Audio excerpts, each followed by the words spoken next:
अस्सलामुअलैकुम। आप मुलाज़ा फरमा रहे हैं सदाए महरूमीन चैनल और मैं हूं आपका होस्ट तालिब नकवी एडवोकेट। नाज़रीन, महरूमीन और मज़लूमीन में से हमें इंतखाब करना पड़ता है कि किस किस तबके की बात की जाए। मुल्क की इकॉनमी भी हमारे ज़ेर नज़र होती है और इस वक्त बहुत सी ख़बरें हैं। हम आपको बताने जा रहे हैं एक हल्का सा इशारा करके कि PTCL में क्या चल रहा है। EOBI के हवाले से जुड़ी हुई एक बिलवास्ता ख़बर है।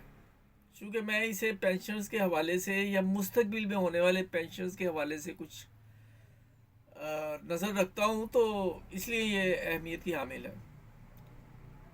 और इसके अलावा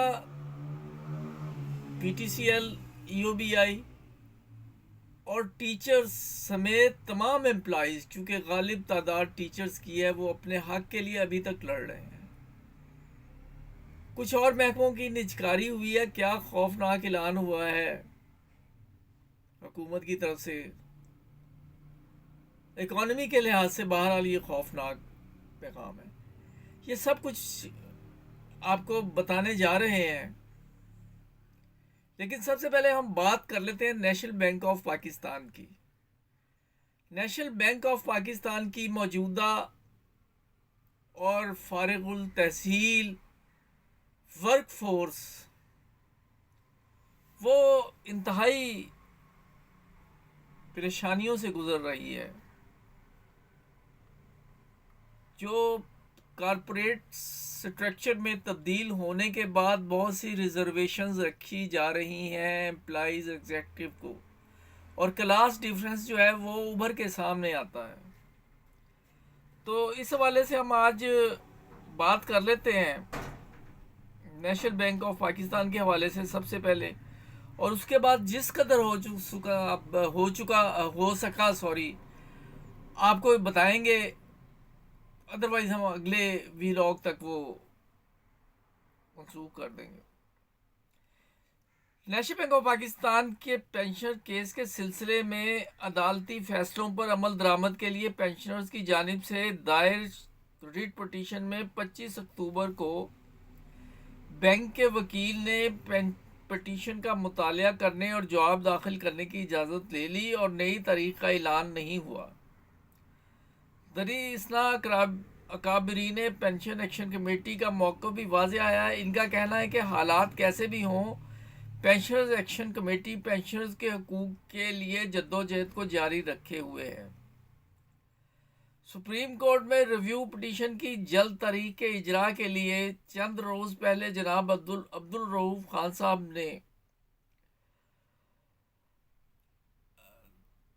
राजा हसनात सीनियर एडवोकेट हमरा सुप्रीम कोर्ट के एक शख्सियत के बड़े भाई से मुलाकात करके केस की तफसीलात बताते हुए जल्द तारीख के इजरा की सिफारिश की थी।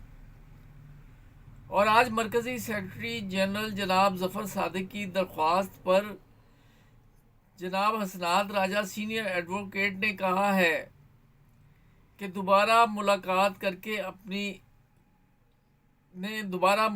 करके अपनी सिफारिश का स्टेटस मालूम किया, जिस पर इंतहाई मुस्बत जवाब मिला है और रिव्यू पटिशन केस को बहुत जल्द तरजीह बुनियाद पर सुनने के अहकामात जारी होने वाले हैं और पेंशनर्स भाइयों बहनों की दुआएं जल्द रंग लाएंगी इंशाल्लाह। जारी करदा Syed Ijaz Ali, media incharge, pensioners action committee Pakistan and overseas, Rawalpindi region. नाज़रीन, यहाँ आपको मैं रोकता हूँ। यानी मैंने गुज़श्ता दिनों पोस्ट की थी, क्यों की थी ये नहीं बताऊँगा। फेसबुक पर मैंने ये कहा था कि जो गुफ्तगू की कमेंट्स हुए, मैंने स्टेटस लगाया, वो स्टेटस ये था, उस पर बहुत से लोगों ने अपनी राय दी। वो स्टेटस ये था कि पाकिस्तानी अदालती निज़ाम के मुकम्मल बरहना होने में चंद घंटे बाकी रह गए हैं। और उसके बाद मुझे आया कि वो चंद घंटे भी ख़त्म हो गए हैं और वो मुकम्मल बरहना हो चुका है। किसी ने कहा कि वो तो काफ़ी सालों से बरहना है।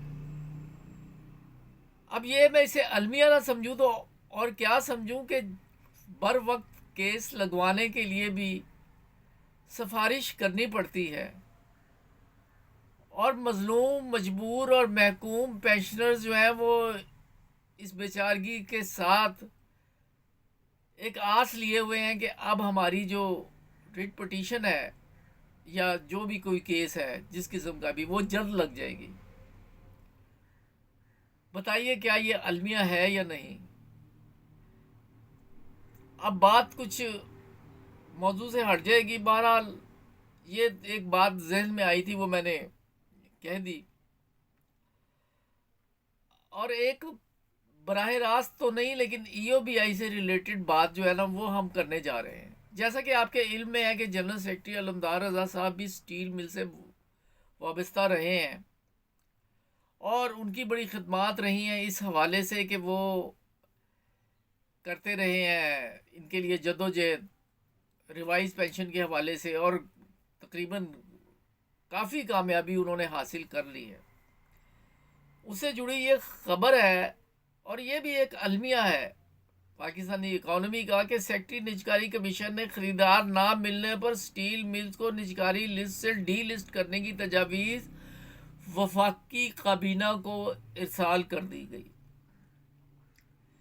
सेनेटर खालिदा अतीब की जेर सदारत कायमा कमेटी सनत व पैदावार की मीटिंग में सेक्रेटरी निजकारी ने ब्रीफिंग देते हुए कहा कि यह स्टील मिल बंद पड़ी है, लेकिन सालाना 30 अरब के नुकसानात का बोझ कौमी ख़जाने पर पड़ रहा है। अब इसका क्या होगा? तंजीमें नौ की जाएगी, 5 साल लगें, और उसके बाद मैं इसे इस तनाज़र में देखता हूँ कि इसमें जो एम्प्लॉइज़ हैं उनका मुस्तकबिल क्या होगा, और फिर जब इन्हें फारिग किया जाएगा तो फिर वो ईओबीआई के रहमो करम पर होंगे। अल्लाह ताला आसानियाँ पैदा करें। और नाज़रीन, जैसा कि आप जानते हैं कि मजलूम तरीन तबका जो है वो टीचर्स का है, लेकिन उनसे भी ज़्यादा मजलूम तबका जो है ना, वो गुर्बत से नीचे ज़िंदगी गुजारने वालों का है, जो एक गालिब तादाद में है। अब का तो नहीं मुझे पता, लेकिन आज के 20 साल पहले तक तो मैं गवाह हूँ कि पानी के बड़े बड़े खाली पाइप अगर जो अरसा दराज से पड़े थे एक सूबा में, तो वहाँ मैंने लोगों को ज़िंदगी गुजारते देखा। एक सिस्टम सरकारी स्कूलों का ऐसा था कि जिसमें बगैर फीस के पढ़ के बच्चा आगे चला जाता था, या मामूली फ़ीस से किताबों के अखराजात भी कुछ सूबे देते थे। अब ये प्राइवेट होने जा रही है। अब इनका मुस्तकबिल जो है, मुझे टीचर से ज़्यादा पाकिस्तान की जो एक गरीब तरीन तबका है उसका ज़्यादा फिक्र है।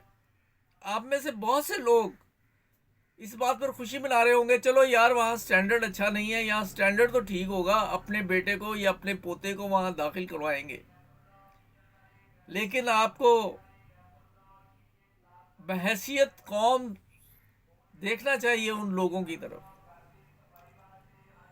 बेचैनी बहुत पैदा हुई है पेरेंट्स को जब पता ये चल रहा है कि अब भारी फीस देनी पड़ेगी, तो वो ये कह रहे हैं कि अब हमारे में ताब नहीं है बच्चों को, हम बच्चों को कोई काम करवाएंगे।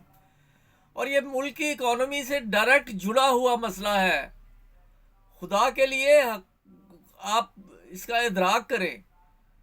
क्या आप ये नहीं जानते कि पोजीशंस लेने वाली बच्चे जो लो पेड एम्प्लॉइज, गार्ड और इनका वो पोजीशन लेते हैं, और वो आप स्टैटिस्टिक्स देखें कि कौन सा जो है स्कूल सबकत लिए हुआ है पोजीशन लेने में। कुछ गरीब का सोचें, पैसा इकट्ठा करने का ना सोचें। ठीक है आईएमएफ का बोझ है, लेकिन आप पर पाकिस्तानी के अवाम का हकीकी बोझ है।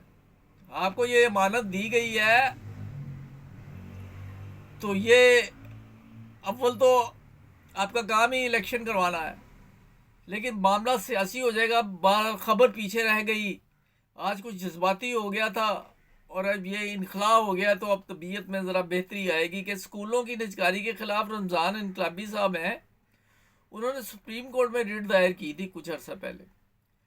साथीज़ा कराम के मफादात को यकीनी बनाने के लिए हर फोरम इस्तेमाल करेंगे। सूफ़ी मोहम्मद रमज़ान इनकलाबी साहब से ये कहना चाहूँगा कि सिर्फ आप अपने मफादात की बात ना करें, बल्कि जो करोड़ों अवाम में से वो ज़ाहिर है कि एक बहुत बड़ा हिस्सा जो सरकारी तालीम के अलावा अपने बच्चों को तालीम नहीं दिलवा सकता, कुछ उनका ख्याल करें और उन्हें भी ऑन बोर्ड लें। नाज़रीन, पता नहीं क्या कह गया क्या नहीं कहा, लेकिन बाहर खबरें तो और भी थी, लेकिन चूँकि वीडियो तवील हो गई है, अब हमें इजाज़त दीजिए। अल्लाह हाफ़िज़।